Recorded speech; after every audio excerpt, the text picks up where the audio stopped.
Guys, कैसे हैं आप सब। Welcome back to the channel. तो इस करंट अफेयर्स की सीरीज की वीडियो में आगे बढ़ते हुए we shall be discussing the current affairs of third week of August 2022। ठीक है।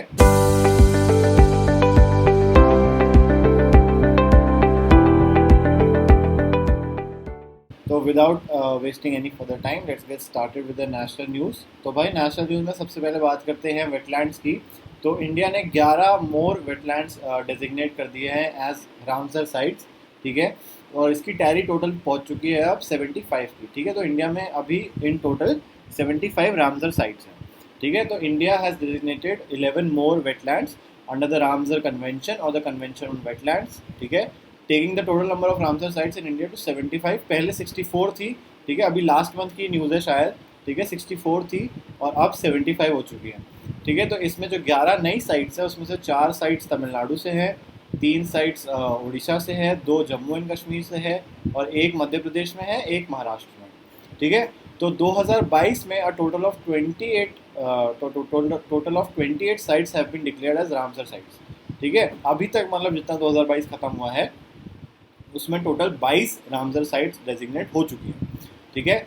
और based on the date of designation mention on the Ramsar certificate the number is 19 for this year and 14 for the previous year. ठीक है। आगे चलते भाई, Asia का सबसे बड़ा सीबीजी प्लांट ने अपना ऑपरेशन स्टार्ट कर दिया है इन पंजाब संगरूर डिस्ट्रिक्ट। ठीक है। तो सीबीजी होता है कंप्रेस्ड बायोगैस। उसका प्लांट जो है एशिया का सबसे बड़ा, एशिया लार्जेस्ट प्लांट लगा है सीबीजी का संगरूर डिस्ट्रिक्ट में, जो कि पंजाब में आता है। और उसने अपना commercial production total capacity of 33.23 ton CBG per day start कर दिया है एट विलेज भुट्टल कला। ठीक है। भुट्टल कला एक विलेज है संगरूर में, वहाँ पे इसका कमीशन स्टार्ट हो गया। ठीक है। ये जो प्लांट है ये सप्लाई करता है compressed biogas to the Indian oil corporation limited outlet. ठीक है। इसके अलावा 2 नए प्लांट्स लगाए जाएंगे with a total capacity of 14.25 ton CBG per day are likely to be completed in 2022 से 2023 वाले फाइनेंशियल ईयर में। ठीक है। तो ये तो प्लांट है ही एशिया का लार्जेस्ट। इसके अलावा 2 नए और प्लांट लगाए जाएंगे। ठीक है। आगे चलते हैं भाई, BRO जो है बॉर्डर रोड ऑर्गेनाइजेशन, वो बनाने वाली है India's first steel slag road Arunachal Pradesh के बॉर्डर पे। ठीक है। तो the border road organisation is planning to construct the first of its kind pilot road stretch in Arunachal Pradesh border area using steel slag. ठीक है। इसके अलावा जो इंडिया है that is the world second largest steel producer in the world after China. ठीक है। तो इसलिए स्टील को यूज़ करके we shall be making a road of steel slag और ये रोड बनाएगी BRO। ठीक है। इसके अलावा ये जो प्रोजेक्ट है ये रिजॉल्व कर देगा connectivity issues due to adverse terrain in Arunachal Pradesh. इसके अलावा this project is being initiated after the success of 100% steel slag on a port connectivity road in Gujarat. ठीक है। तो ये ऑलरेडी टेस्ट हो चुका है, अब इसको एक नए रोड में टेस्ट कर रहे हैं। ठीक है। आगे चलते भाई, झारखंड जो है it has become the first state in India to use blockchain technology for seed distribution. ठीक है। तो झारखंड का जो डायरेक्टरेट ऑफ एग्रीकल्चर है और सेटलमेंट एक ब्लॉकचेन टेक कंपनी है, इन्होंने इम्प्लीमेंट किया है the distribution of seed to farmers using a blockchain based platform. ठीक है। Jharkhand has become the first Indian state to implement blockchain technology which is being used to track seed distribution. जो बीज बेचने की जो पूरी की पूरी प्रोसेस होता है उसको अब झारखंड स्टेट जो है वो ब्लॉकचेन प्रोसेस के थ्रू कंप्लीट करेगी। ठीक है। इससे क्या होगा, इससे पिल्फरेज कम होगा, इससे स्पूरियस सीड्स कम पहुंचेंगे फार्मर्स के पास। और farmers receive through various government schemes including the seed exchange scheme. तो उसमें जो भी खामियां थी उसको ये जो ब्लॉकचेन टेक्नोलॉजी है वो पूरी की पूरी खत्म कर देगी। ठीक है। आगे चलते हैं भाई, मॉकम इंडिया ने रिसर्च रिपोर्ट निकाली है अपनी, जिसमें पता लगा है कि इंडिया ने ऐड किए हैं record 7.2 gigawatts of solar in the first half of 2022। ठीक है। इंडिया ने ऐड कर दिए हैं record breaking 7.2 gigawatts of solar installation in the first half of 2022 as per a report release by Mercom India research. ठीक है। इसमें जो लार्ज स्केल सोलर था उसने अकाउंट किया है almost 90% of the installation and roof top ने account किया है ऑलमोस्ट 10%। जो 90% का बचा हुआ 10% था वो रूफ टॉप ने अकाउंट किया। ठीक है। इसके अलावा राइज आया है सोलर इंस्टॉलेशन के नंबर्स में। The solar sector witness the highest ever quarterly and half yearly solar capacity addition. ठीक है। आगे चलते हैं भाई, अब इंटरनेशनल न्यूज़ की बात करते हैं। तो भाई इंटरनेशनल न्यूज़ में सबसे पहले बात करते हैं Forbes Asia's 200 best under a billion 2022 ranking. ठीक है। इसमें इंडिया की रैंक 4th आई है विद 24 फॉर्म्स, ठीक है। तो जो रैंकिंग आई थी इसका नाम था बेस्ट अंडर ए बिलियन 2022 रैंकिंग, ठीक है। इसमें 24 इंडियन कंपनीज ने लिस्ट में एंट्री करी है, बट 2021 में जो लास्ट ईयर में जिन कंपनीज ने एंटर करी थी उनकी क्वांटिटी थी 26। तो अभी इस साल में 2 कंपनीज का ड्रॉप आया है, ठीक है। तो इसके चलते India is at the 4th place among the Asian countries, 1 spot ahead of China which had 22 forms, ठीक है। तो फोर्ब्स एशिया का जो 2022 एडिशन है of the best 200 mid size companies in the Asia Pacific region, इसमें क्या क्या included है, तो इसमें इंक्लूडेड है पब्लिक लिस्टेड कंपनीज जिनकी ईयरली रेवेन्यू होती है ऑफ लेस देन $1 बिलियन, ठीक है।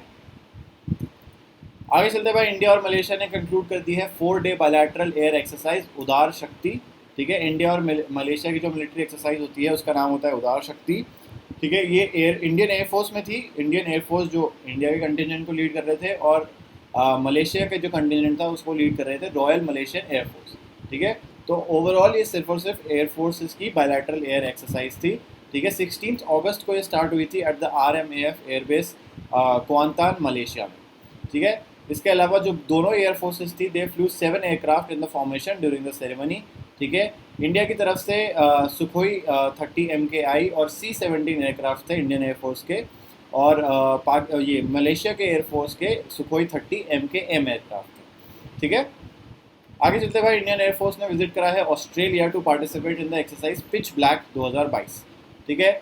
ये एक ऑलमोस्ट 100 एयर वॉरियर्स का कंटिजेंट है जो कि ऑस्ट्रेलिया में पहुंचा है to participate in exercise Pitch Black with 4 Sukhoi 30 MKI fighters and 2 C-17 Globemaster 3 aircraft, ठीक है। इसके अलावा जो पिच ब्लैक है that is a biennial 3-week multinational exercise which is hosted by the air force of Australia which is called the royal Australian air force, ठीक है। आगे चलते भाई, बैंकिंग और फाइनेंस की बात करते हैं। तो एक्सिस बैंक ने MOU साइन किया है फूड कॉर्पोरेशन ऑफ इंडिया के साथ, ठीक है। Axis bank is India 3rd largest private sector bank. इन्होंने MOU साइन किया है with the food corporation of India to provide Ultima salary package, ठीक है। ये एक सैलरी अकाउंट खोलेंगे जिसका नाम होगा अल्टीमा सैलरी पैकेज, और ये जो अकाउंट होगा that will be exclusively including the benefits and features to all its employees, ठीक है। अब इस MOU के साथ जो बैंक है it will offer holistic banking services to the employees of PSUs, ठीक है। आगे चलते भाई, अवार्ड्स और ऑनर्स की बात करते हैं। तो यूनियन मिनिस्टर ऑफ कोल जो है प्रहलाद जोशी, उन्होंने डिस्ट्रीब्यूट करे हैं कोल मिनिस्टर्स अवार्ड फॉर 2021-2022, ठीक है। तो union minister of coal, mines and parliamentary affairs Prahlad Joshi, इन्होंने एड्रेस करा था 2nd edition of coal ministers award ceremony जो कि न्यू दिल्ली में चल रही थी, ठीक है। और इन्होंने पॉइंट आउट किया है कि जो कोल सेक्टर है it has played a crucial role in ensuring the security of energy in India, ठीक है।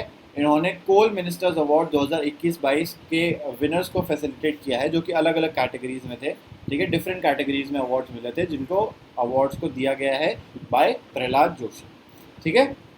आगे चलते भाई, अपॉइंटमेंट्स की बात करते हैं। तो सेंट्रल गवर्नमेंट ने अपॉइंट किया है राज किरण राय को as the NABFID as its MD for nearly 5 year, ठीक है। तो central government and the board of national bank for financing infrastructure and development NABFID ने अपॉइंट किया है राज किरण राय को as its managing director for 5 years, ठीक है। इनका टेन्योर स्टार्ट होगा इसी साल से 2022 से, तो 5 साल 2027, तो ये 5 साल का इनका टेन्योर होगा as the MD of NABFID, ठीक है। इनिशियली जो नेम रिकमेंडेड था वो था financial services institutions bureau FSIB, जिसको पहले बोला जाता था बैंक्स बोर्ड ब्यूरो, ठीक है। बट आज इसका नाम है NABFID, ठीक है।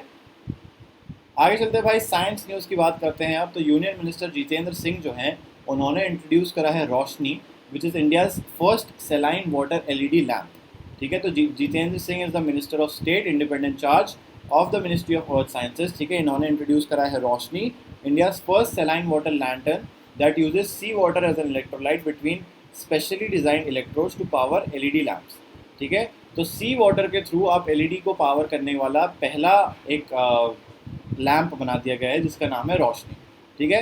This is the first of its kind lantern. इसको अनवील किया था during his visit to the Sagar Anveshika, ठीक है। ये कोस्टल रिसर्च वेसल है जिसको ऑपरेट और यूज़ किया जाता है for coastal research by the national institute of ocean technology NIOT Chennai Tamil Nadu, ठीक है।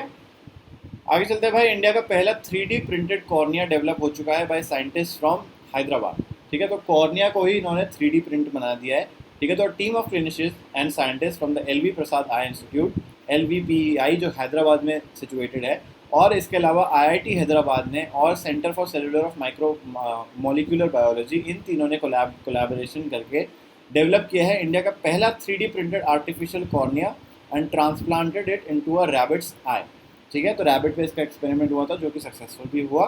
ठीक है, this development in animal models provided hope to those who lost vision due to corneal damage. ठीक है, it is also optically and physically suitable for transplantation. ठीक है, तो जिनकी कॉर्निया ऑलरेडी डैमेज हो चुकी है उनके लिए ये काफ़ी होप प्रोवाइड करता है। ठीक है, ये जो ऑपरेशन पूरा सक्सेसफुल हुआ है कि उनके लिए हम दोबारा एक रिप्लेस्ड कॉर्निया उनकी आँख में लगा सकते हैं। ठीक है, तो गाइस इसी के साथ हमारी ये वीडियो यहीं पे ख़त्म होती है। ठीक है, अगर वीडियो अच्छी लगी हो तो प्लीज़ लाइक करना, चैनल पे नए हो तो सब्सक्राइब कर लेना और अपने दोस्तों के साथ शेयर करना। And I will see you in the next video जो कि आएगी करंट अफेयर्स की on the 4th week of August. ठीक है, and I will see you. Okay, bye bye.